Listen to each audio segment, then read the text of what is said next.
안녕하세요. 밀리터리 팩트남입니다. 오늘은 브레이킹 디펜스의 7월 19일 기사로 존폐 위기에 놓인 GCAP, 다국적 차세대 글로벌 전투기 프로그램에 관련된 내용입니다. 또한 기사 내에서 미국이 진행하고 있는 엔가드, 미국 차세대 전술기 개발 사업 또한 상황이 위태로운 것으로 평가되고 있는데요.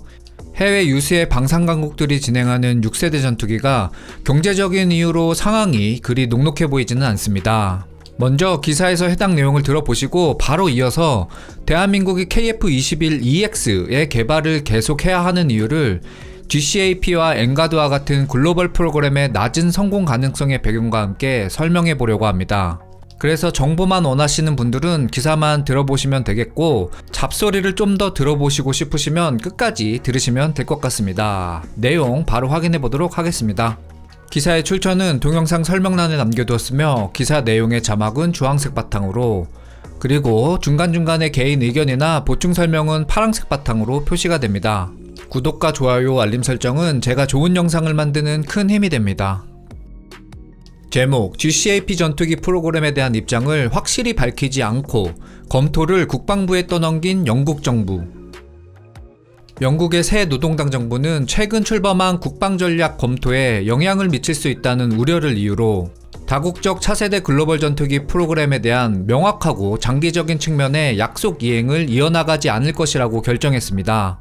이 프로그램은 우리에게 매우 중요한 프로그램이며 또한 일본과 이탈리아의 파트너들에게도 중요합니다. 다음 주에 두 파트너 국가들을 만나 이런 부분들을 강조할 예정입니다.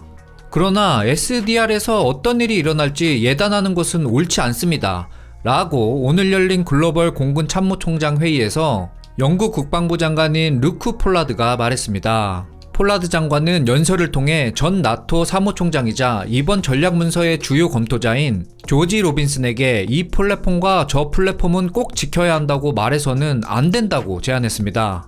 부연 설명입니다. 이 플랫폼과 저 플랫폼은 지켜야 한다고 말해서는 안 된다고 제안했다. 이라는 뜻이 무슨 뜻일까? 번역 중에 원문이 매우 애매모호했습니다. 제가 그 장소에 있지는 않았기 때문에 대화의 앞뒤 상황은 잘 모르겠습니다.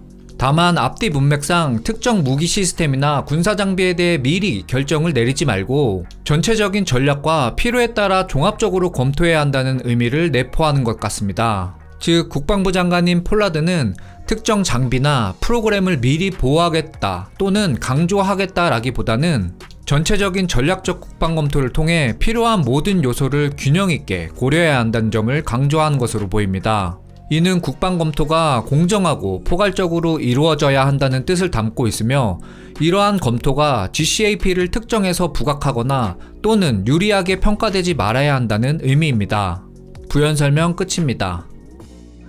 SDR은 노동당 대표인 케이어 스타머가 월요일에 공식적으로 착수했으며, 런던은 이 과정에서 국방의 새로운 시대를 열겠다고 다짐했으며, 이를 통해 영국의 전략적 우선순위와 획득 및 조달 사업의 변화와 개혁의 방향을 제시할 것으로 예상됩니다. 영국이 직면한 위험의 긴박함을 인식하여 이미 프로젝트 작업이 시작되었으며 2025년 상반기에 의원들에게 전달될 것으로 예상됩니다. 그러나 호주를 위한 새로운 클래스의 핵 추진 잠수함을 개발할 오커스 안보 파트너십을 전폭적으로 공개 지지하는 것과는 달리 노동당이 GCAP에 대해서 논의하는 것을 주저하는 모습은 다소 일관성이 없어 보입니다. 한편 GCAP의 경제적 지속 가능성의 문제는 미국 공군이 자국의 차세대 공중 우위기 사업을 재고할 가능성이 제기된 이후 더욱더 주목받고 있습니다. 그러나 런던이 우크라이나 국경을 넘어 러시아와의 더 가까이 다가온 전쟁에 대비하기 위해 6세대 전투기의 우선순위를 정말로 낮춰야 하는지 이에 대한 의문도 제기되고 있습니다. 일부 유럽 리더들과 분석가들이 아마도 이 전쟁이 3년에서 5년 내에 발생할 가능성이 있다고 예측하고 있습니다. 향후 5년 내에 유럽에서 전쟁이 발생한다면 GCAP는 완전히 쓸모가 없어질 것이라고 영국 국방연구 싱크탱크인 루시의 공중전략 및 기술수석연구원 저스틴 브롱크가 수요일에 언급했습니다. 그 이유는 전쟁으로 글로벌 경제가 완전히 침체될 것이기 때문이라는 것입니다. 미 공군이 엔가드의 비용을 감당할 수 없을 것이라고 말하는 것은 주목할 만합니다. 엔가드는 이미 프로토타입의 비행 진행 중이고 스텔스 전투기를 벌써 3-4번째 만들고 있는 상황입니다. 거기에다 미 정부가 자금을 지원하고 있음에도 불구하고 미국이 개발을 감당할 수 없다고 판단하는 것이라면 상황이 더 어려운 유럽은 이 문제를 어떻게 해결해야 할 것인지 매우 신중하게 검토해야 할 필요가 있다고 생각합니다. 하지만 당장은 러시아가 10년 안에 나토를 군사적으로 시험하려는 시도를 막아야 하고 그렇지 않으면 다른 모든 것은 무의미합니다 라고 언급했습니다.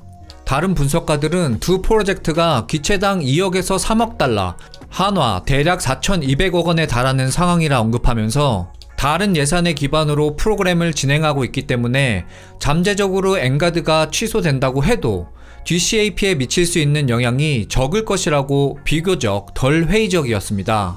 루크 폴라드 국방부 장관은 다음과 같은 이야기를 했습니다. 우리는 최첨단 기능이 필요합니다.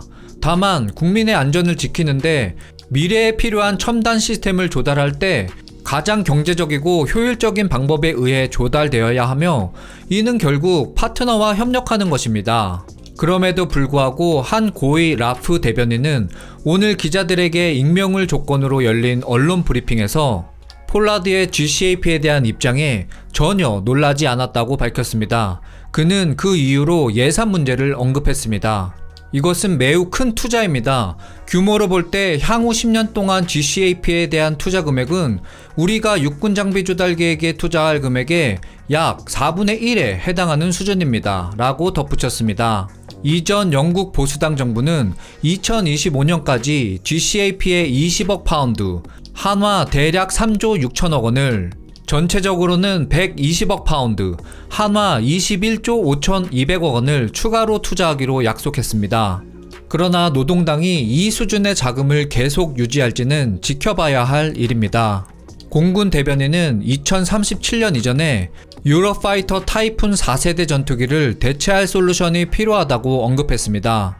그 기간 동안은 자율 시스템, 디지털 제조 역량 및 가상 및 증강 환경 기술을 어떻게 하면 가장 잘 활용할 수 있을지 중점을 둘 것이라고 말했습니다. GCAP는 또한 이탈리아의 유로파이터 타이푼과 일본의 F2 전투기를 대체할 계획이기도 합니다. 영국 국방부에 따르면 2022년 12월에 처음 시작된 GCAP의 핵심 기체는 로열 윙맨 또는 보조 플랫폼과 함께 비행할 수 있는 능력을 갖출 예정이며 첨단 센서, 최첨단 무기 및 혁신적인 데이터 시스템을 장착할 계획입니다. 여기까지 기사의 내용이었습니다. 자, 엔가드와 GCAP 상황이 이 기사 하나로 현재 정리가 됐죠. 지금부터는 서두에서 말씀드린 글로벌 프로그램 2개국 이상 참여하는 프로그램이 왜 진행되기가 어려운지 이야기를 한번 해볼게요. 아마 이 이야기를 끝까지 들어보시면 결국 대한민국의 KF-21EX는 필요한 프로그램이고 이는 미래를 위한 포석이 될 것이다 라고 바로 이해하실 수 있을 것입니다. 참고로 저는 한 번에 미국, 일본, 스웨덴, 독일, 중국, 인도, 한국, 브라질, 멕시코 9개국이 진행하는 개발 프로그램을 제가 리드해서 책임지고 진행한 경험이 있는데요. 개발 완료까지 대략 3년 정도 걸렸던 것 같고 물론 중간에 리만 브라더스 사건이 터지면서 조금 더 늘어나긴 했습니다. 그리고 여기서 일본과 한국은 업체 자격으로 들어왔기 때문에 2개 국가를 제외하더라도 7개국은 되겠죠? 그리고 이 중에 엔지니어링 능력이 조금 떨어지는 멕시코, 브라질, 인도는 제외한다고 쳐도 5개국입니다. 이런 글로벌 프로그램이 개발이 어려운 첫 번째 이유는 누가 뭐래도 당연히 언어죠. 이 정도 프로그램을 진행할 정도로 각국 대표로 들어오면은 당연히 기본 영어는 되는데 조금 파고 들어가면서 예를 들어 200장이 넘는 테크니컬 리뷰 같은 걸 하면 그때부터 멘붕이 시작됩니다. 지역별로 상황을 이해하는 방법도 다르고 한 단어를 가지고 그 뜻도 조금씩 다르게 해석을 하고 그래 놓고 다 오케이를 하고 나갔는데 도면이나 리콰이어먼트 릴리즈 날짜 며칠 남기고 갑자기 안 된다는 거예요. 그리고 좀 밀어달래요. 미안하대요. 자기가 오해했대요. 그 중에서도 일본 친구들이 끼면 특히 더 어려웠는데 다른 지역 친구들보다 영어가 좀 이제 떨어졌어요. 일본 엔지니어들 전부가 그렇다는 것은 아니고요. 비교적 다른 지역보다 떨어진다는 것이죠. 근데 지금 GCAP 보면 일본이 포함되어 있죠. 더 이상 말하지 않겠습니다. 자, 그럼 이 언어의 문제를 해결하기 위한 방법은 무엇일까요? 진짜 수준 높은 동시 통역사를 모두 채용하면 됩니다. 대신 뭐다? 네, 돈이 들겠죠. 두 번째는 시간입니다. 조금 더 자세히 말하면 타임존이 다르다는 것입니다. 당연히 얼굴 보면서 다 같이 만나서 일하면 좋잖아요. 표정도 읽을 수 있고. 근데 기업이란 놈들이 어떤 놈들입니까? 그 출장비나 비용을 아끼려고 다 전화나 뭐 화상콜 이런 걸로 진행을 하죠. 뭐 그러면은 들어오는 해외 담당자 시간들을 다 맞춰줘야 돼요. 특히 뭐 북미랑 유럽 애들은 시간을 동시에 맞춰주려면 결국 아시아가 새벽에 일을 해야지 걔네들 시간을 전부 맞출 수 있거든요. 이걸 매일같이 한다고요? 진짜 미친 짓입니다. 그래서 한 번은 중국에서 컴플레인이 들어왔어요. 아, 왜 맨날 유럽이랑 미국만 편의를 봐주냐. 결국 이런 사건들이 사내의 뭐 지역적 뭐 정치 문제로 커지면서 조금 입김이 센 리더가 있는 지역은 좋은 시간에, 조금 입김이 약한, 즉 입지가 약한 핫바리 리더의 지역은 늦은 시간, 이렇게 잡히기도 했습니다. 그런데 GCAP 관점에서 유럽과 이제 아시아의 개발이니 아시아 오후 시간이 유럽의 아침 일찍이니까 뭐 업무 시간으로 따지면 한 3시간 정도 일할 시간이 이제 생기거든요. 그런데 이렇게 널널하게 일해서는 전투기 개발하기 힘들겠죠. 그럼 해결 방법은 뭐냐? 뭐 독립법인 같은 거 하나 세워서 다 같이 모여서 이제 일을 진행하면 되죠. 근데 뭐다? 역시 돈이 많이 든다. 그리고 세 번째는 지역 요구 조건입니다. 다들 지역별로 물건을 만들고 개발한 배경과 지식이 달라서 요구 조건이 지역별로 다 달라요. 그러다 보니까 뭐 다 같이 만나서 뭐 스펙을 만들어서 일을 하다 보면은 업무적 충돌이 계속 일어납니다. 그럼 이때 엔지니어링 능력이 떨어지는 나라들은 뭐 그냥 잘하는 나라, 뭐 그러니까 북미, 유럽, 일본 이런 애들이 말하면 그런가 보다 하고 따라가거든요. 그런데 지금처럼 유럽과 일본이 만났다. 그럼 그때부터 시간이 따따블로 듭니다. 먼저 유럽은 완전 자유로운 영혼 스타일. 업무하다가 타협이 안 돼. 시간이 흘러. 그러면은 야, 충분히 생각해보고 다음 주에 이야기해볼까? 그럼 일본의 꼬장꼬장한 담당자가 이걸 또 고지고대로 받아가서 윗선에서부터 이제 하나하나씩 확인하고 내려오는 그 탑다운 방식의 만남. 진짜 그 상황이 진짜 웃음만 나옵니다. 이런 문제점은 위에서 말한 돈으로도 해결이 안 돼요. 어떤 국가가 나를 잡아잡서 하고 그냥 다 내려놔야 되는데 이게 정말 불가능해요. 왜? 자존심이 다 강하기 때문에. 그리고 이런 문제가 발생했을 때 위에 이제 매니지먼트도 절대 우리 지역의 요구 조건을 관철시키라고 이제 하거든요. 그런 것도 또 이제 공동 개발에 어려움이 될 수 있죠. 그리고 네 번째는 업무 분담과 인티그레이션의 어려움입니다. 뭐 비행기 정도 만드는 회사면은 그 롤 앤 리스폰시빌리티 또는 뭐 라식 차트, 쉽게 말해 뭐 업무 구분표 이런 것들이 진짜 상상을 초월할 정도로 깨알같이 분리가 되어 있어요. 그런데 뭐 예를 들어서 비행기 안에 뭐 칵핏, 계기판을 만들어요. 그럼 여기에는 뭐 스위치부터 시작해서 디스플레이, 뭐 그 안에 들어가는 모듈 등등 이런 것들을 깨알같이 누가 개발할 것인지 나누고 이제 하거든요. 물론 지금은 크게 구분 지어서 이제 지역별로 개발하긴 하지만 뭐 예를 들어 파트가 이탈리아랑 일본이 둘 다 잘하는 분야야. 그럼 그 나라에서 그와 관련된 기반 사업이 잘 깔렸다는 뜻이고, 그럼 당연히 담당자는 자기네 지역 업체한테 공급받고 싶겠죠. 왜? 일하기가 편하니까, 말도 잘 통하고, 그리고 내가 문제 있을 때 언제든지 쉽게 도와줄 수 있으니까. 그럼 이때부터 진짜 칼만 안 들었지 또 조폭들 이권 싸움이 시작됩니다. 일본 애들은 일본 업체 쓰고 싶고 이탈리아 애들은 이탈리아 업체 쓰고 싶고 그렇게 서로 밀어줘야 나중에 이제 나와서 그 업체 임원이라도 가고 그럴 거 아니에요.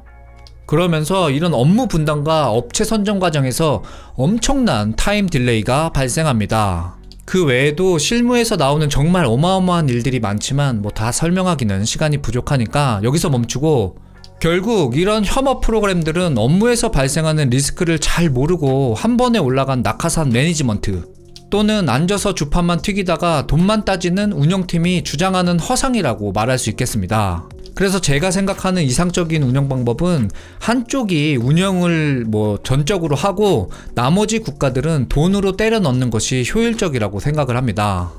대신에 자금의 투명한 운영이나 실패했을 때 등 여러 경우에 대한 계약 관계를 확실히 해놓는 것에 시간과 돈을 투자하는 것이 좋을 것 같고요. 그리고 지금 영국도 돈이 없다잖아요. 그래서 GCAP는 결코 쉽지 않을 것입니다. 자, 그래서 오늘의 결론. 대한민국은 자체 전투기 엔진 개발을 하면서 동시에 KF-21EX가 비용이 좀 들더라도, 그리고 시간이 좀 걸리더라도 국민의 관심과 인내로 천천히 준비해야 한다는 것이 저의 생각입니다. 계획을 가지고 철저히 준비한 사람에게만 기회가 온다는 것을 잊지 말아야 할 것입니다. 제가 준비한 영상은 여기까지이며 도움이 되셨다면 구독과 좋아요 부탁드립니다. 밀리터리 팩트남 채널 멤버십에 가입하시면 영상 제작을 후원하실 수 있습니다. 지금까지 밀리터리 팩트남이었습니다. 즐거운 시간 보내세요.